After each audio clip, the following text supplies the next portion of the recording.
When spring finally arrives for the beekeeper and the bees, most beekeepers just pay attention to, is it warm enough to look in my hive? And that's understandable. You know, we're anxious to get in there because we've waited all winter. But that's only part of the picture. And so most beekeepers go into the hive thinking about what they can do, what they can fix, and what they can make better. The problem is that that is beekeeping out of context.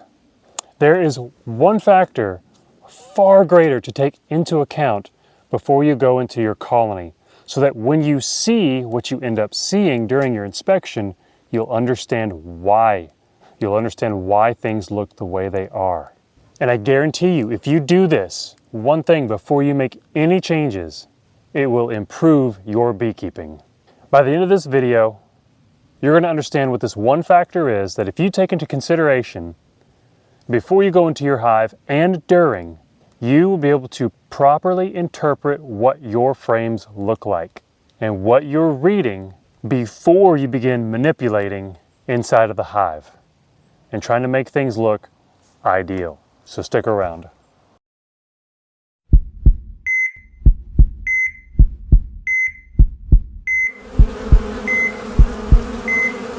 So when it's finally warm enough outside to perform your first spring hive inspection this year, it's important to remember that there is a small and very overlooked signal that reveals where your colony is at in their readiness for springtime. Now, if you've got more than one colony, no matter what, and just about any time of the year, it's safe to say they're going to look different from the next one and the one before that. And so when you get in to perform your first spring hive inspection, and I so look forward to doing that soon, I'm anticipating within the next couple of weeks or so, the frames of brood are going to do more than tell you what your brain thinks. See, most of us get into the colony and we think, oh no, they need more brood, or they need a new queen. But there's more to it before you make manipulations, and there's a really good chance that you're misreading where the colony is at. And so you take action, and I've done this a million times. And what you do when you think you're improving a colony, which yes, sometimes works, you're actually creating an imbalance that they've already more than likely got under control. So you see, most beekeepers wait until a warm day to intervene, add syrup, feed pollen patties. We just can't wait to do something, right? You know? But when springtime comes and you finally get to get in your hive, most likely you've already got a pollen source that has started. And so the bees are doing what they do when pollen starts to come in mass. And that is to increase their egg laying rate, which increases the velocity of their brood rearing, and it's going to increase the brood area within the next few weeks. So what's the one thing you should really take into consideration before you do anything in the hive? It's to examine and notice your forage availability. Why is this so important? What kind of pollen and nectar are currently beginning to come in? When you stop to ask yourself that question and then look at the condition of your brood, you think, okay, you're looking at your frame and you think, this colony is at this point based on the workforce they have to be able to take advantage of that forage availability. They may be lower in brood than the colony 2 feet away. That's not bad. It means they're doing what they can with what they've got. No matter what stage a colony is at in their brood growth, when pollen and nectar start coming in, they will begin to grow. Now, one of the examples of what I'm talking about here is when you're looking at a frame of brood, try to think past what you normally do. Like, oh, that's not enough, or okay, I don't know what I'm looking at, or wow, that's a lot of brood. And then close up the hive, or maybe make manipulations, but you're just doing like this one, it's like you're acting out of context of the greater picture. So instead, next time you look at a frame of brood and you're aware of what forage is available, that forage availability should tell you why that brood is where it is. Is there very little brood? Because if there is, it's likely that, and this is if they're queen right, of course, that they just don't have a lot coming in right now, and the bees know it. And so they're not going to just start pumping out eggs to start feeding a lot of mouths that they can't afford. But if you see like a lot of eggs, like that means that the bees are reading the external circumstances, just as what I'm saying that beekeepers should do as well.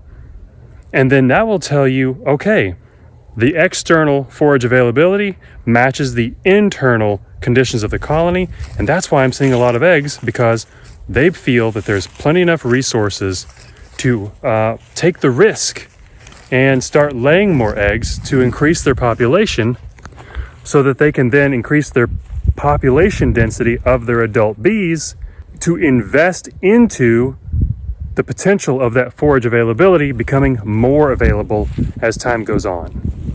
If we start to throw frames of brood at them from another colony, we're creating an imbalance. Yeah, we're boosting their population, and yeah, we're giving them workforce over time, but those new bees we give them from a frame of brood are going to be nurse bees first, not foragers. So they're going to be a drain on the food resources that colony has been able to maintain and have left over from winter, and what little they've had to gather now that spring is here. And now they have too many mouths to feed. And those new nurse bees aren't going to go out and grab anything. They can't go out and forage for nectar or pollen yet.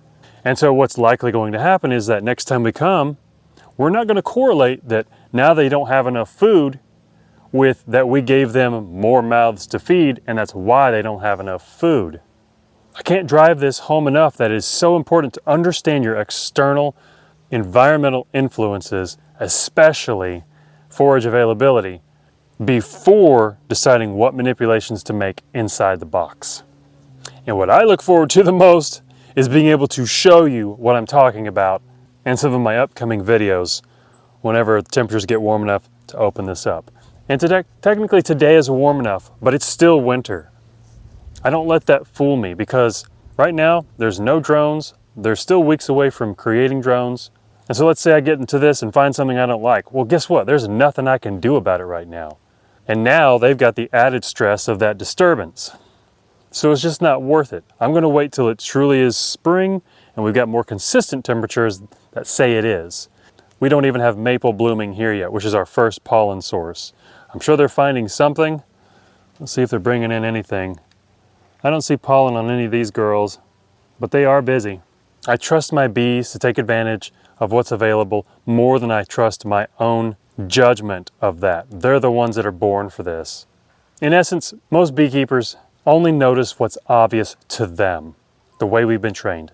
The subtle signals, and even not so subtle signals, like forage availability, are the ones that matter the most in springtime management. Seeing those things changes your decisions in the hive and sets you up for a much better season. And it keeps your colonies healthier with a lot less guesswork. If you're interested in having a calm assessment of your own colonies this spring and learning to see what the majority of beekeepers miss, I'm offering sessions that use a different lens to teach you how to read your frames and know what you're looking at based on what's going on outside. And when you know what's going on outside and understand how it influences the colony on the inside, you'll be better able to interpret the frames that you're picking up, whether it's a food frame or a brood frame. And the way this works is you send me photos and even video of your colony, and together we assess what's going on. My goal to help beekeepers is to create clarity and to help them learn to interpret what they're seeing. You know, the thing that we all want. We want to know what in the world we're looking at, right? We're all beekeepers here, and we're learning it one day at a time. So let's learn this step by step. Spots are limited this season because I can only help so many at a time, but you can check out the link below in the description and read more about that and see if it's fit for you. Thank you guys for joining me in my hives in another video, and I look forward to seeing you in the next one. Hive Doctor out.